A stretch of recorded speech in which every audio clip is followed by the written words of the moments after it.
So my name is Michael McGoldrick, and I am currently responsible for managing our account-based marketing initiatives across both the EMEA and APAC regions for MRP. So on one side, I'm responsible for all of our corporate marketing activities in my respective regions, so from brand, demand, and to other. I also work on a global scale on items like content ideation and creation alongside some of my colleagues based in the US.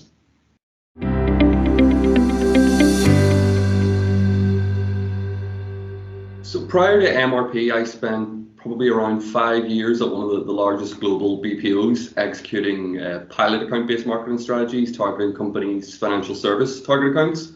And I joined MRP nearly 3 years ago, really inspired by their ability to simplify connections between insights and actions using the industry's first application of real-time AI and machine learning. So, as the only enterprise-class ABM platform, MRP sits on top of the fastest streaming analytics database in the world, and operates across 100 countries and 20 languages.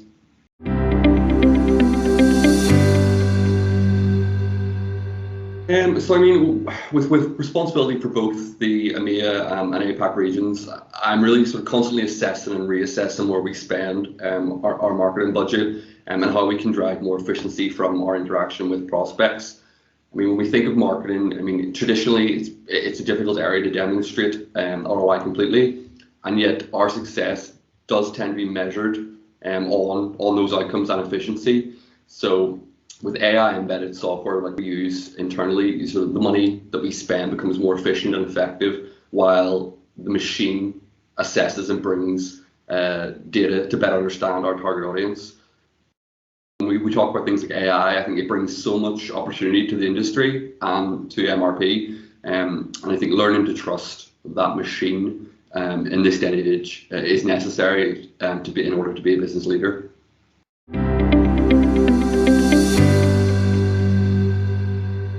I think through hundreds of conversations and deployments, I think we've learned that enterprise class organizations have varied needs when it comes to utilizing existing technical infrastructure or sourcing new or even deploying some functionality on a managed service basis.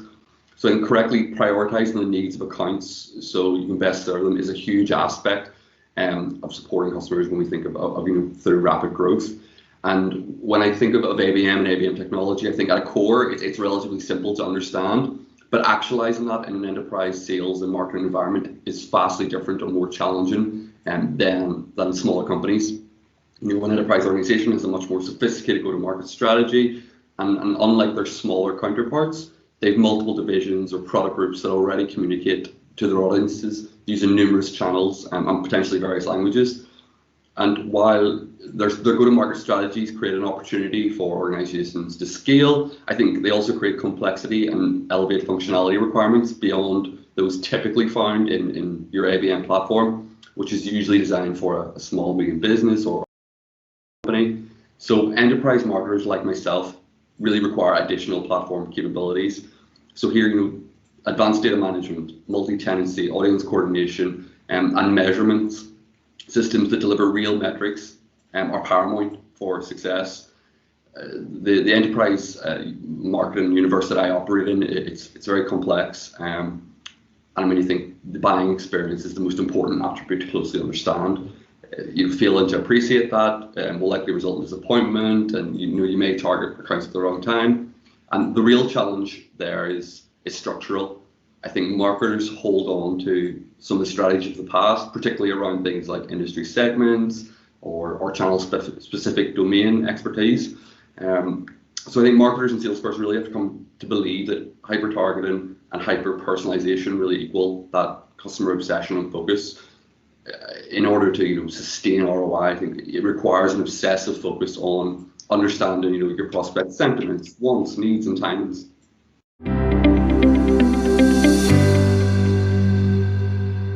Great question.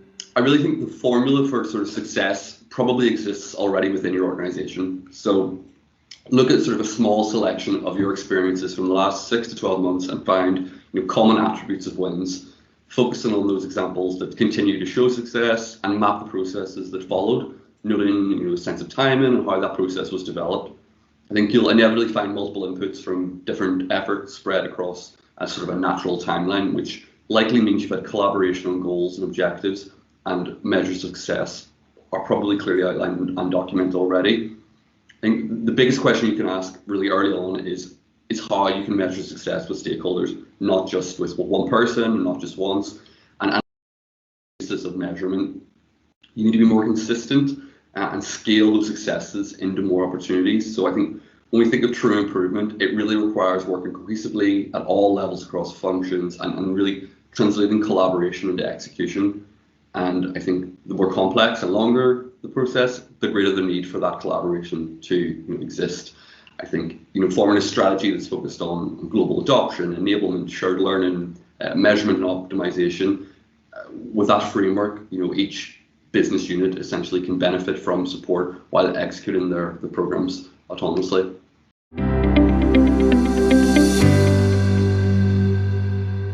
I think, due to the ongoing fallout from the pandemic, and 2020 has been one of the most challenging years for business. It's been marked by changing buyer behaviours and priorities shifting dramatically.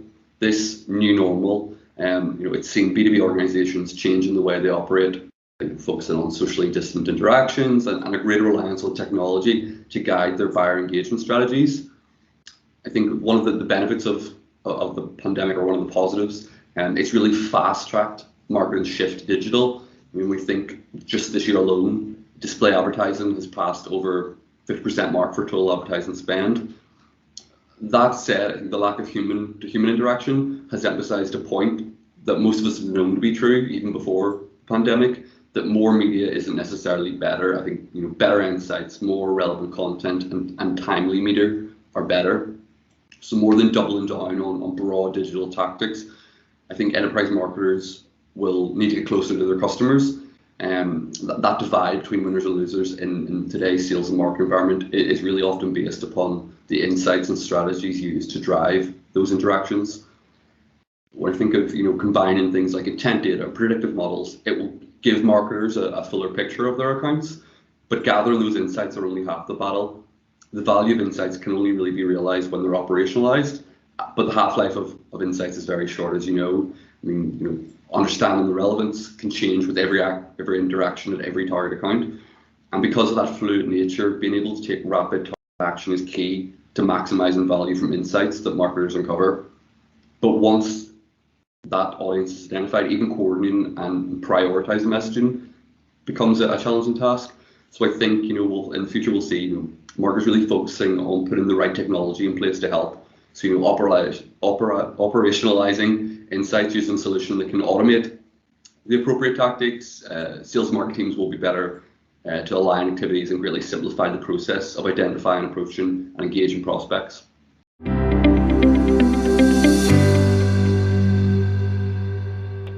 I think it should come as no surprise. COVID has forced B2B buyers to go digital in a massive way. I think what started out really as a crisis response has now become the next normal, with big implications of how buyers and sellers will do business in the future.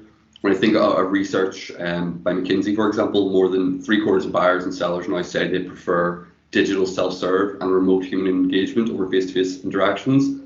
I think a sentiment that it's really steadily intensified even after lockdowns have ended. So I really see the acceleration of digital transformation across marketing and sales as a positive outcome of that pandemic. I think that dramatic increase in digital adoption really presents a seminal opportunity for B2B organizations. When we think of the shift to virtual sales, it can really help organizations lower the price of things cost per visit or extend the reach, and also significantly improve sales effectiveness while delighting customers who are demanding these new ways of interacting. But while the opportunity is significant, I think there's also huge pressure to capitalize on it. So, B2B leaders that commit to further digitizing their go-to-market models should really derive competitive advantage in the form of more and more loyal customers. I think it's important to state, though, that in no way are the human elements of a B2B sales or marketing obsolete. Face-to-face interactions and relationships, they really still play a vital role in providing a superior customer experience, particularly when tech solutions are on the complex end of the spectrum. The difference is when this human interaction comes into play in that journey, organizations need to be prepared for buyers that come to them already informed of a brand and the products and knowledge to a large degree exactly what they want. So in that environment, human interactions, relationships become less focused on things like lead gen and sales capture, are more focused on actually facilitating and engaging overall experience for a brand.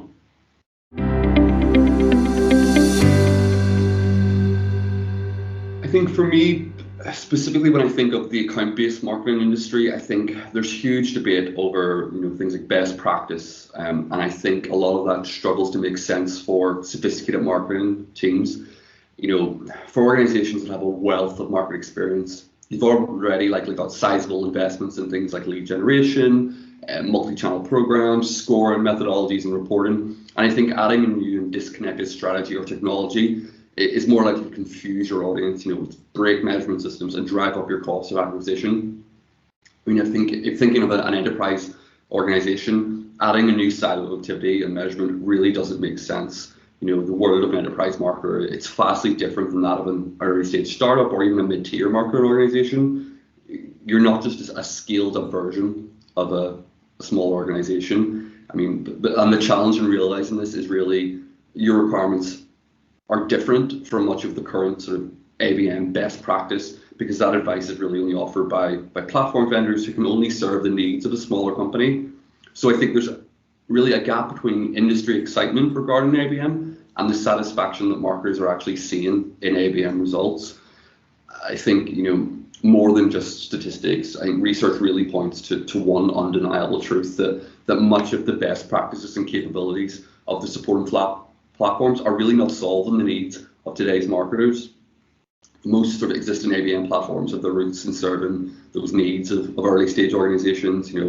Obviously they're easier to solve and within the reach of an early stage tech startup, but those VC funded platforms face huge pressure to create short-term revenue traction and the inevitable shift to prioritize short-term decisions. And I think that pressure really results in the development of these channel-based narrow silos of activity that we now know as the ABM platform. And like you said, while that's suited for a startup or a mid-tier company, that's their primary challenge is to fill up an empty CRM, and those capabilities really don't support an enterprise organization.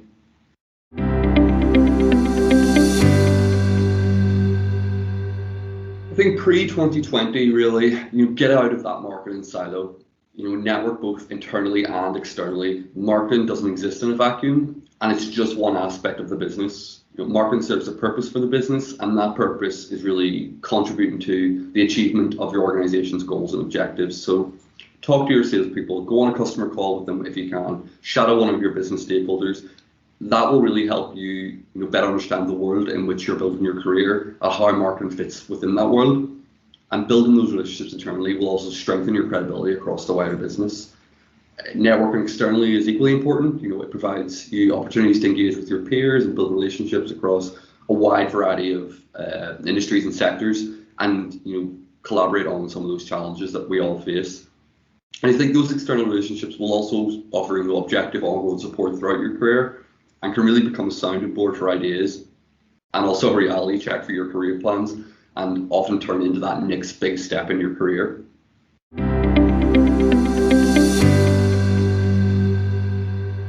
I think when I think of post-2020, I really believe that things like educational institutions will use 2020 as a means to analyse organisational strategy in light of an unparalleled degree of change.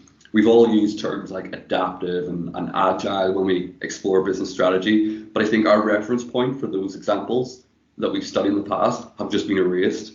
When I think of before COVID, less than a third of marketers really prioritize things like customer retention as a measure of marketing success. However, things like retention and expansion are typically perceived as more significant to achieving business growth in tougher economic times.